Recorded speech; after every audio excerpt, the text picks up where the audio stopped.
Ce ți se pare mai gustos, mămăliga sau fondiul? Mămăliga. A cărei iarnă se simte mai mult ca o pedeapsă? Din Moldova sau din Elveția? Din Moldova. Unde se claxonează mai puțin în trafic? În Elveția. Unde te păcălește mai tare prognoza meteo? În ambele. A cărei birocrație îți provoacă mai multe dureri de cap? Cred că Moldova.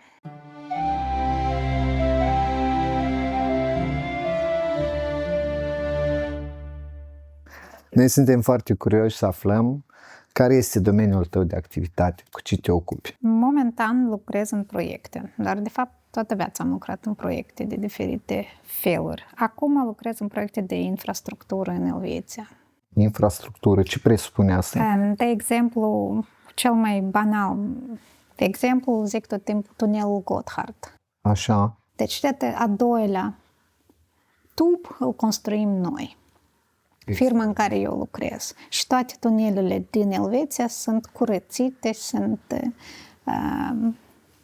reparate de către compania noastră în care eu activez la moment. Este această profesia ta sau ai studiat altceva și ai ajuns la... Am studiat altceva, dar oricum, funcția mea de bază este de coordonare. Deci eu nu lucrez direct în proiecte, eu doar coordonez cu țările care fac proiectele. Așa. Deci, la moment, în holdingul nostru sunt peste 40 de țări în toată lumea și dintre ele eu coordonez cu 25. Moldova este pe acolo? Este România.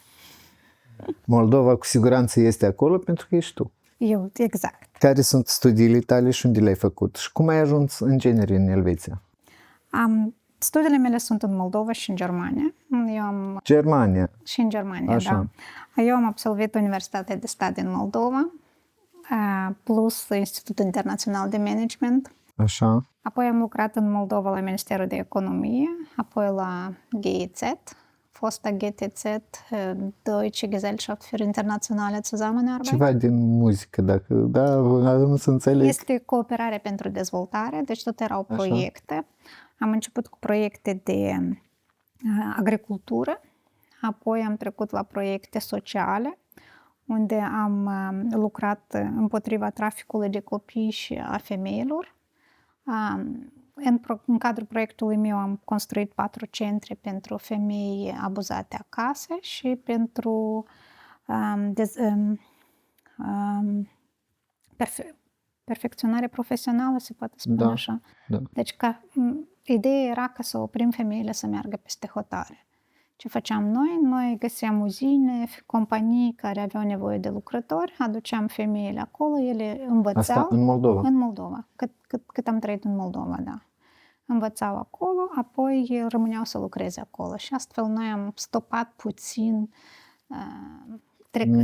migrarea peste hotare. Da. Am lucrat împreună cu Organizația Internațională pentru Migrație, cu mai multe alte organizații pentru a stopa migrația și în special traficul de copii. Și ce te-a făcut să ajungi în Elveția? Am câștigat o bursă de la DEAD pentru Germania, unde mi-am făcut, să zic așa. Exact, unde mi-am făcut masteratul. După ce am terminat studiile în Germania, am lucrat iarăși în proiecte, tot la GTZ. În Germania deja. Dar în Germania, deci din partea... GTZ-ul deja era clientul companiei în care eu lucram. Și acolo făceam proiecte transformam frigiderele și toate companiile care lucrează, de exemplu spuma asta care se pune la ferestre, știi? Așa. Ele tot au CO2 și dioxid de carbon. Și noi trebuia să ajungem la Kyoto Protocol de reducere a CO2 în lume. Și deci ce făceam noi? Schimbam frigiderele de la freon la refrigeranți naturali, să zic așa, în toată lumea. Proiectele mele erau în Irak și Iran și Afganistan. La cele mai frumoase țări, exact. După Ai fost și acolo? Am fost, da.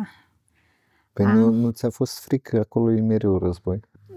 Eram în permanent, trebuia să, în țările de genul acesta nu poți să mergi singură ca femeie. Deci eram tot timpul în prezența experților. Și dacă îmi cădea șalul, de exemplu, primea bătaie expertul. Extraordinar. Da, este o țară, este o experiență de neuitat. Dar cât timp ai stat acolo? Am făcut doar 2 călătorii și doar mi-a ajuns pentru toată viața. În rest am trecut în poziție de coordonator mai mult, adică eu planificam, făceam contractele, dar am zis că călătorii deja le limitez, pentru că deja apăruse și copilul meu și m-am liniștit acasă. Așa, și casa unde era? În Germania. În Germania. Da, după divorț, Germania s-a făcut prea mică și am hotărât să plec. Atunci a fost momentul când eu am depus documentele absolut în toată lumea. Era egal unde, principal să plec din Germania. Pentru noi doi era prea puțin loc. Și soarta a decis să merg în Elveția. Păi, cred că soarta a decis bine pentru tine, pentru că cunoști germana. Cred că. Dar nu era nicio problemă dacă era Franța ți-a dat sau... un bilet în China sau în Exact. Antarctida. Sau în Antarctida.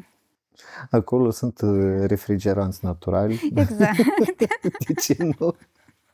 Absolut. Nici frigider nu-ți trebuie. Și te păstrezi mai bine. Exact. Așa, și în Elveția ai ajuns. Cum ți s-a părut ție Elveția din... Prima dată mi s-a părut foarte scumpă. Trecând din Germania în Elveția, schimbul a fost foarte scump. Așa. Primele Hai să luni, povestim telespectatorilor cât costă viața din Elveția și tu mai cu seamă, eu n-am experiența de a trăi în Germania, tu ai această experiență, dacă poți să ne dai calcule exacte. Spre exemplu, gazda în Germania, în linii generale, gazda în Elveția, petrolul, spre exemplu, ai automobil, cât costă și toate celelalte cheltuieli, asigurarea medicală. Dacă ar fi acum să aleg unde să trăiesc, spre exemplu, dacă să mă întorc în Germania sau nu. Calitatea de viață în Elveția este mult mai superioară. Chiar dacă e și scumpă. Chiar dacă și scumpă. Și salariile respectiv sunt mai înalte, dar plătești, de exemplu, gazdă foarte mult. Ceea ce în Germania nu era. Hai să spunem așa, dacă în Germania aveai un salariu net de 3.000, dintre care gazda o plăteai 1.000, deci îți rămâneau 2.000 de trai. Așa. Da? Dintre cele 2.000 mai plăteai serviciile care mai aveai, de exemplu, telefon, internet, electricitatea. Clar, da. Da? Și plus cheltuielile de mâncare care erau mai În român joase. se spune Nebenkosten. Da, exact, Nebenkosten. Și plus traiul. Da, dar uite, de când trăiesc în Elveția, vezi, deci eu niciodată n-am putut să călătoresc așa de mult de când eu călătoresc sau posibilitatea de a călători în... Posibilitatea să-ți oferă salariul pe care îl ai? Salariu, în primul rând, dar și depărtare. Deci, trăind în Zug, sunt o oră jumate de la Germania, o oră jumate din de la Italia. Franța, de la Italia. Exact. Deci asta e libertatea asta pe care o ai. E clar.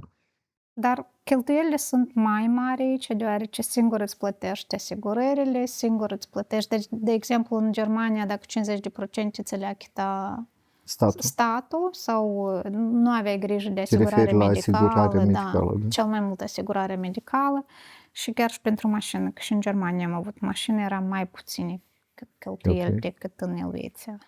Asta își face diferența de salariu. Aici salariul e mai mare, dar și cheltuielile sunt mai mari. Și în principiu tot rămâi la acele 1.000-2.000 pe lună de trai. Totuși aici sunt mai multe posibilități decât le-aș fi avut eu în Germania. Care a fost cea mai mare provocare aici în Elveția cu care te-ai confruntat ca moldovean? Bună întrebare. Cred că acceptarea. Deci, la compania la care lucrez eu astăzi, le-a trebuit cam 6 ani până m-au acceptat complet. Dar acum, deja, toate documentele pe care eu le pregătesc, nici nu se uită, se le semnează.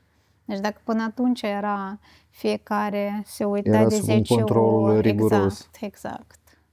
Asta e presant, consider eu. Da, au fost 6 ani grei. Și totuși ai spus anterior că casa o simți aici, în Elveția. Așa și este.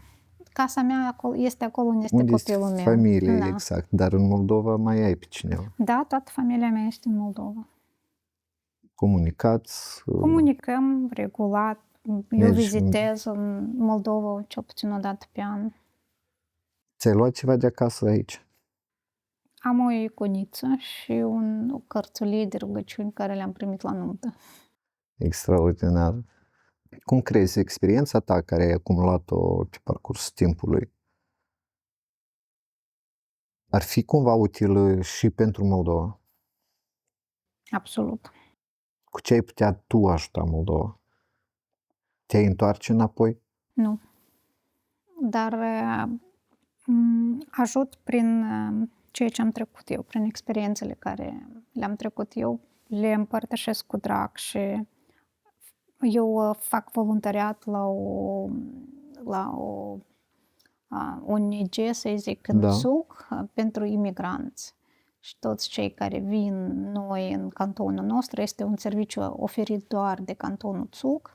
Cei care vin noi, Migranți, te referi la toți sau moldoveni? absolut toți. Absolut Dar toți sunt și care moldoveni? vin. Moldoveni încă nu am avut ocazia să întâlnesc. Dar s-ar putea moldovenii Dar să, sigur. să aplice, Sigur, să puteți vină? să liber pentru că asta este gratuit. Și în ce constă ajutorul vostru? Atunci noi, într-un fel, îi dirijăm primele luni, le spunem unde sunt asigurările mai bune, cum să-ți deschizi un cont, cum lucrează Eu consider lucrul este transportul. foarte important pentru cineva care vine pentru prima dată Exact. în țară și nu cunoaște absolut nimic. Tocmai de asta, care sunt app-urile, unde este mai ieftin, unde să cumperi mai bine, unde să economisești, cum să deschizi un cont, unde să meargă copilul primele dăți, unde este mai bine, unde mai sigur.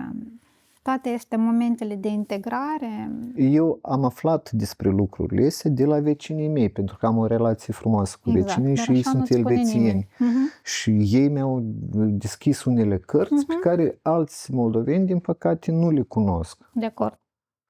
Și am încercat și eu să ajut pe ceilalți pe care am făcut cunoștință cu ei. Doar că se simțeau ei cumva frustrați și într-așa o stare de parcă eu aș vrea să-i trag într-o piramidă financiară, știi, să uitau la mine cu neîncredere. Vezi Neîncrederea. gândirea asta din Moldova, cât de mult oamenii au fost mințiți în Moldova, da? Că ei deja nu au încredere în nimeni. Și asta e păcat. Da, eu sunt de acord. Încercați să vă deschideți inimile, dragi moldoveni. Avem aici pe Oxana care poate să vă ajute, să vă ghideze cum să mergeți pas cu pas aici pentru a crea o viață mai Pentru bună. a te integra în Elveția. Adevărat. Oxana, noi îți mulțumim din suflet și îți urăm succes! Mulțumim!